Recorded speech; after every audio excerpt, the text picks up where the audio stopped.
Veuillez éteindre vos téléphones portables. Arrivée des autorités.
Garde à vous.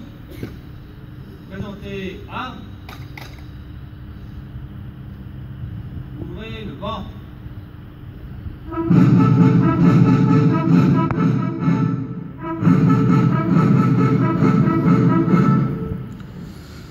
Lecture du message de l'Union française des associations de combattants et de victimes de guerre par deux jeunes des C4.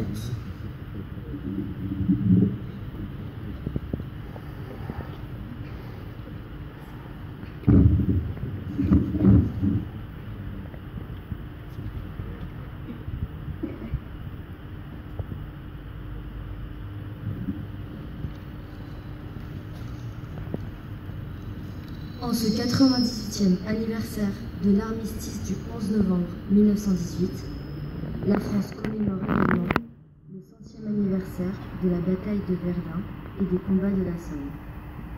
À Verdun, ce 21 février 1916, en 9 heures de pilonnage ininterrompu, 1 million d'obus s'abattent sur les lignes françaises. Ainsi commence un combat pathétique, titanesque, d'une violence inouïe, dont l'horreur restera dans toutes les mémoires comme une vision d'enfer. Les hommes vont se livrer à des combats confus, acharnés, se terminant dans un effroyable corps à corps. Ils tiendront 300 jours et 300 nuits. 300 jours et 300 nuits d'héroïsme dans un esprit de sacrifice absolu.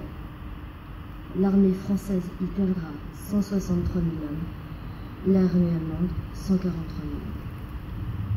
000. L'année 1916 fut aussi celle de la bataille de la Somme, engagée le 1er juillet par une attaque franco-anglaise. L'importance de cette offensive concertée, la ténacité méthodique des Alliés et l'énergique impulsion donnée à cette offensive sur la Somme viendront à bout de l'obstination des Allemands. Plus assez fort pour résister à la fois à Verdun et sur la Somme, cette bataille ne prendra fin que le 18 novembre 1916. L'armée française y perdra 67 000 hommes, l'armée britannique 206 000, l'armée allemande 170 000. Le 11 novembre 1918, l'armistice intervient.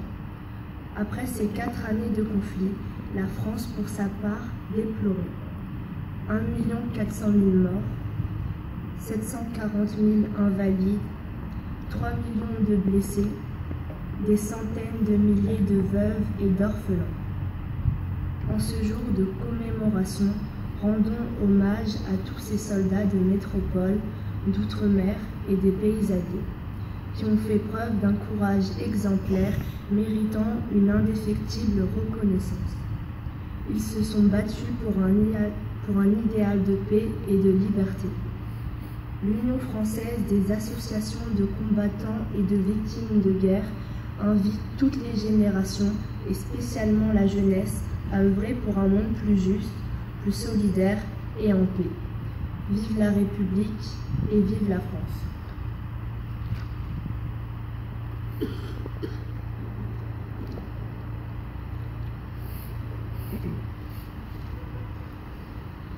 Lecture du message de M. Jean-Marc Todeschini, secrétaire d'État chargé des anciens combattants et de la mémoire auprès du ministre de la Défense, par Francis Cloris, sous-préfet de Senlis.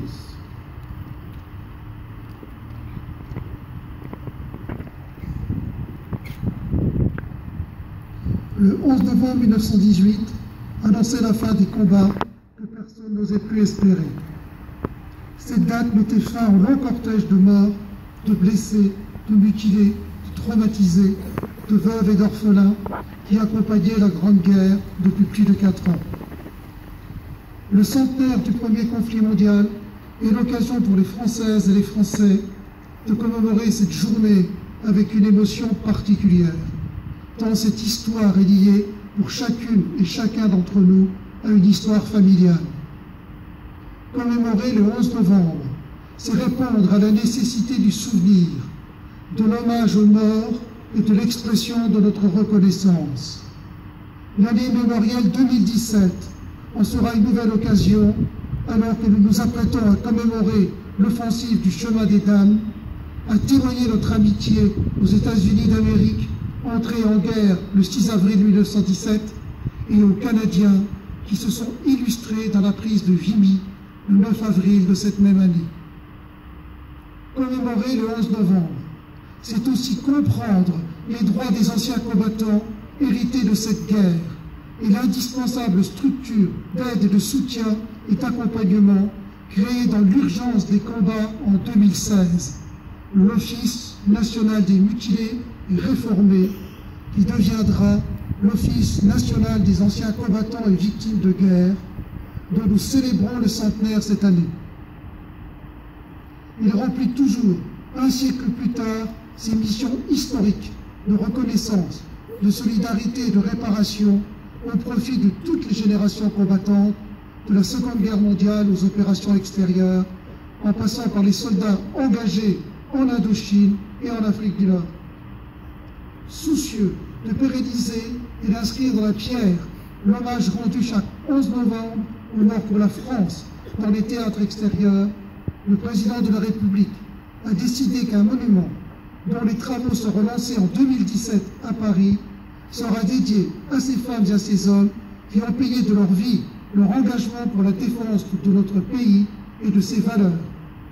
Ce futur haut lieu de la mémoire nationale entend témoigner à la jeune génération combattante la reconnaissance éternelle de la nation et rappeler aux Françaises et aux Français que la liberté dont ils jouissent est aussi due à l'engagement de ces femmes et de ces hommes qui, jusqu'au sacrifice de leur vie, sont prêts à la défendre.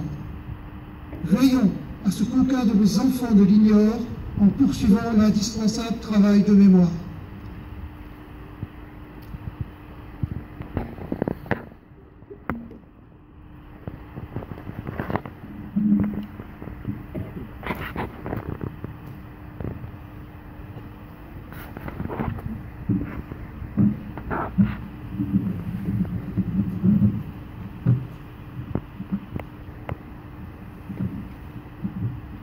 Fermez le banc.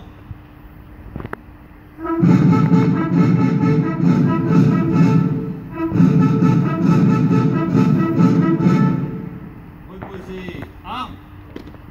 Repos. Garde à vous. Présentez. Armes.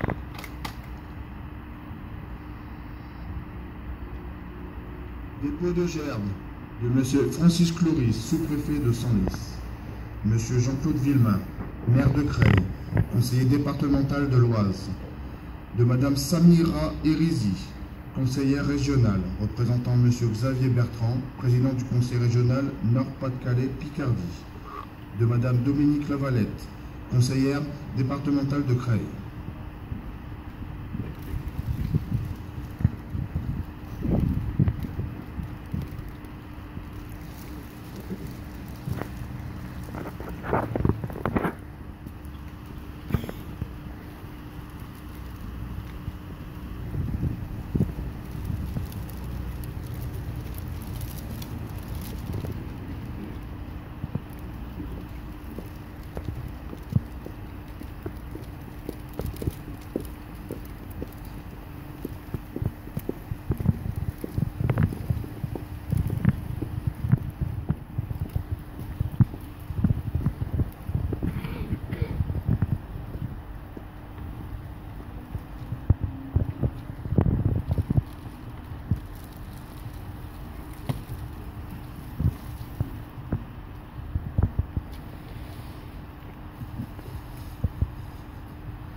Jean-Claude Gerle, du commandant François, représentant le colonel Ledose, commandant la base de défense de Creil, du capitaine Brancard et du lieutenant Plutat, représentant le commandant Franchelli,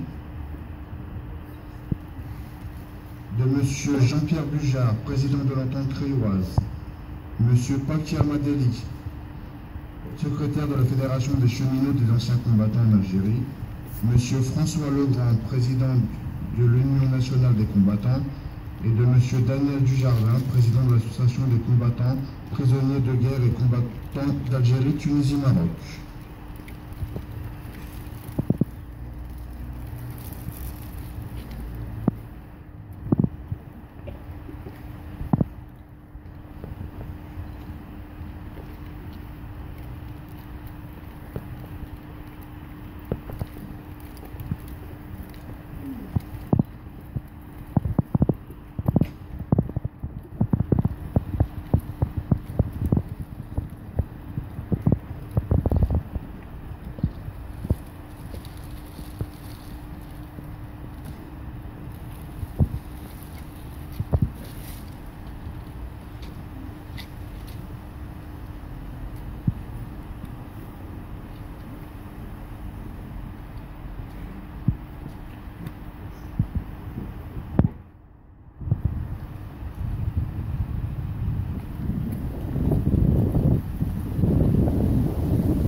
Honneur aux morts. Mesdames, Messieurs, veuillez observer le silence après la sonnerie aux morts, à la mémoire des 447 Crayois morts pour la France. Aux morts.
vous.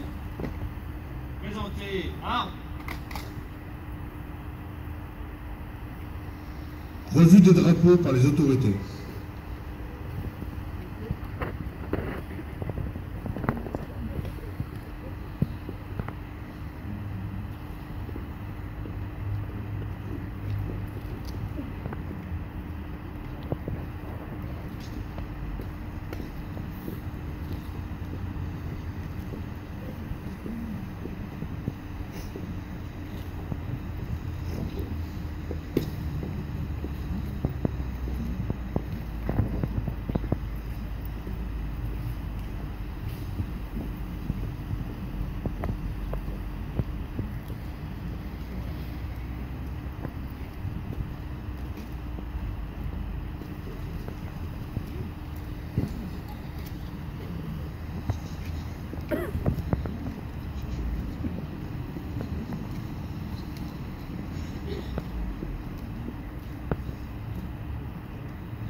Mesdames, Messieurs, Monsieur le maire vous invite au dépôt d'herbe en hommage à Maurice Gallet dans les jardins du musée.